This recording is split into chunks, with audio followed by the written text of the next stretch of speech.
নমস্কার বন্ধুরা, আমি কৃষ্ণভাই কিচেনে আপনার সবাইকে স্বাগত জানাই। বন্ধুরা আবারও চলে এলাম নতুন একটা রেসিপি নিয়ে। আজকে আমার রেসিপি হলো কড়াই পনির। এই রেসিপিটা ভাত, রুটি কিংবা পরোটার সাথে পুরো জমে যাবে। রাতের ডিনারের জন্য এভাবে এই রেসিপিটা খুবই সহজেই বানিয়ে ফেলুন। আর অবশ্যই কমেন্ট করে জানাবেন আপনাদের মতামত। তো চলুন ভিডিওটা বেশি দেরি না করে শুরু করা যাক। এর জন্য সবার প্রথমে একটা পাত্রে খানিকটা আমি জল নিচ্ছি, আর জলটা খানিকক্ষণ ধরে গরম করে নেব। এর জন্য গ্যাসে আমি বসিয়ে দিয়েছি, কারণ আমরা দোকান থেকে যখন পনির কিনে আনি খুব হার্ড বা শক্ত হয়ে থাকে। তো এর জন্য খানিকক্ষণ ধরে এই জলে, গরম জলে রেখে কিছুক্ষণ ঢাকা দিয়ে রেখেছিলাম। তো দেখুন পনিরটা কত সুন্দর সফট হয়ে গেছে। এরপর আমি কেটে নেব। আর বলে রাখি বন্ধুরা, আপনারা যখন পনিরটা কাটবেন আপনারা নিজের মনের মতো করে পনির কাটবেন। এভাবে আমি যেভাবে কাটছি এভাবে আপনারা নাও করতে পারেন, কারণ আপনাদের পরিমাণ অনুযায়ী আপনারা কাটতে পারেন। তো পনির তো ফাইনালি কাটা হয়ে গেল। তো এরপর আমি কেটে নিচ্ছি টমেটো। তো পনিরে বন্ধুরা একটু গ্রেভি গ্রেভি খেতে খুবই ভালো লাগে। তো এর জন্য বেশ করে বন্ধুরা আমি কিছু টমেটো কেটে নিচ্ছি। আর বন্ধুরা এখানে আমি কাঁচা লঙ্কা আমি বেশি করে দিচ্ছি, তো কারণ আমরা শুকনো লঙ্কা কম খাই, তো সেই জন্য তো কাঁচা লঙ্কা দিচ্ছি। আর ঝালটা বন্ধুরা আপনারা নিজেদের স্বাদ বুঝে দেবেন। এরপর আমি কিছু ধনেপাতা কেটে নিচ্ছি। তো এভাবে ছোট ছোট করে একদম বারিক সাইজে করে কেটে নিচ্ছি। তো বন্ধুরা আপনারা অবশ্যই কমেন্ট করে জানাবেন কারা কারা আমার মতো রান্নার আগে সমস্ত কিছু জোগাড় করে নিয়ে রান্না করতে পছন্দ করেন। তো এইভাবে বন্ধুরা রান্না করলে, তো রান্নার মাঝে বন্ধুরা এটা নেই ওটা নেই করতে হয় না। তো খুবই সহজেই বন্ধুরা রান্নাটা করা যায়। আর এরপর বন্ধুরা কিছু পেঁয়াজও আমি কিছু কেটে নিচ্ছি।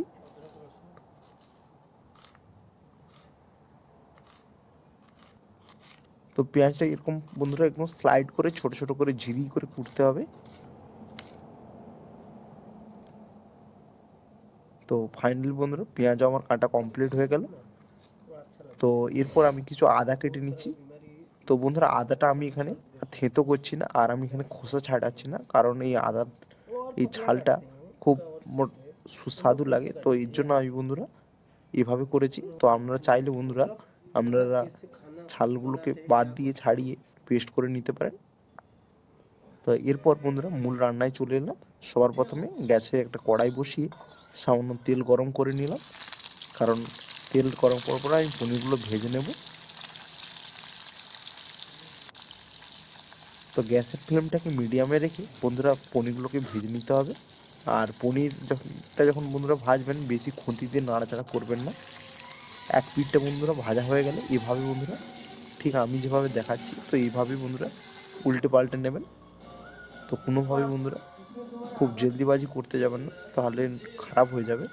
ফাইনালি বন্ধুরা দেখুন আমার পনিরগুলো ভাজা কমপ্লিট হয়ে গেছে। এরপর আমি একটা অন্য পাত্রে গড়িয়ে নিচ্ছি। তো এরপর ওই কড়াই আবারও খানিকটা সরিষার তেল দিই, আর এখানে দেখুন কিছু গোটা গরম মশলা নিয়েছি, যেমন গোটা জিরে, একটা শুকনো লঙ্কা, 3টে লং, আর কিছু দারচিনি, আর 2টো তেজপাতা। তো এগুলো দিয়ে দেওয়ার পর গরম তেলে এরপর আমি আগে থেকে কেটে রাখা পেঁয়াজগুলোকে আমি দিয়ে দিচ্ছি।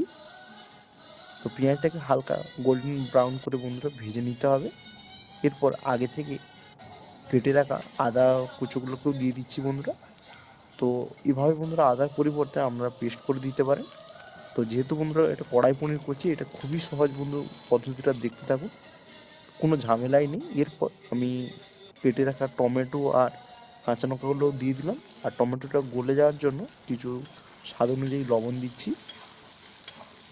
এরপর মশলাটাকে বেশ করে কষিয়ে নিতে হবে।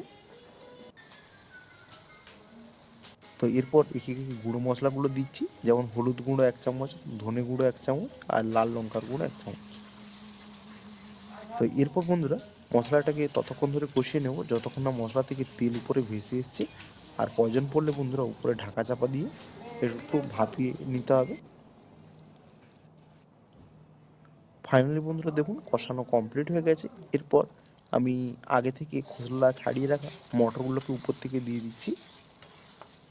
তো মটরগুলো দেওয়ার পরেও মশলাটাকে এভাবে কষিয়ে নিতে হবে। দেখুন মশলাটা একে একে কত গাঢ় হয়ে যাচ্ছে, এর জন্য আমি সামান্য কিছুটা জল অ্যাড করছি।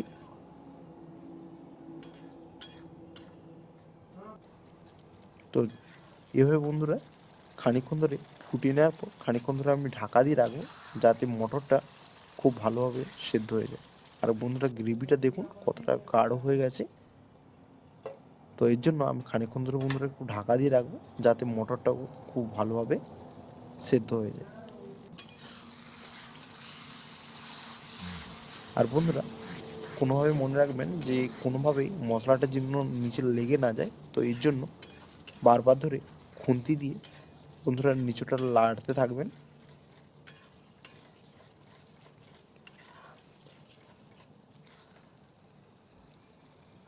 তো ফাইনালি বন্ধুরা দেখুন আমার গ্রেভিটা পুরোপুরি কমপ্লিট হয়ে গেছে, দেখতেই পাচ্ছেন। তো এই অবস্থাতে আমি আগে থেকে ভেজে রাখা পনিরগুলোকে উপর থেকে দিয়ে দিব। আর পনিরগুলো দেওয়ার পর এভাবে খুন্তি দিয়ে নাড়াচাড়া করতে হবে। দেখতেই পাচ্ছেন পনিরের কালারটা কত সুন্দর হয়েছে আর গ্রেভিটাও কত গাঢ় হয়েছে। তো ফাইনালি বন্ধুরা আমি উপরে খানিকটা জল দিয়ে একটু ফুটিয়ে নেব, কারণ এটা জলটা যখন বন্ধুরা মরে যাবে তখন অটোমেটিক গাঢ় হয়ে যাবে। এরপর উপর থেকে কিছু কেটে রাখা ধনেপাতা কুচিয়ে দিচ্ছি।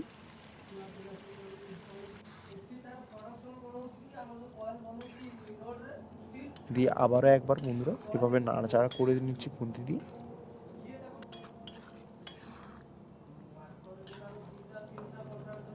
ফাইনালি বন্ধুরা দেখতে পাচ্ছেন আমার রান্নাটা পুরোপুরি কমপ্লিটের পথে।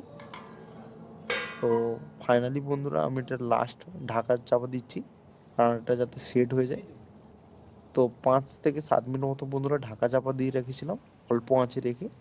তো এরপর উপর থেকে কিছু আমি কসুরি মেথি আর কিছু বেঁচে থাকা ধনেপাতা কুচি উপর থেকে ছড়িয়ে দিচ্ছি।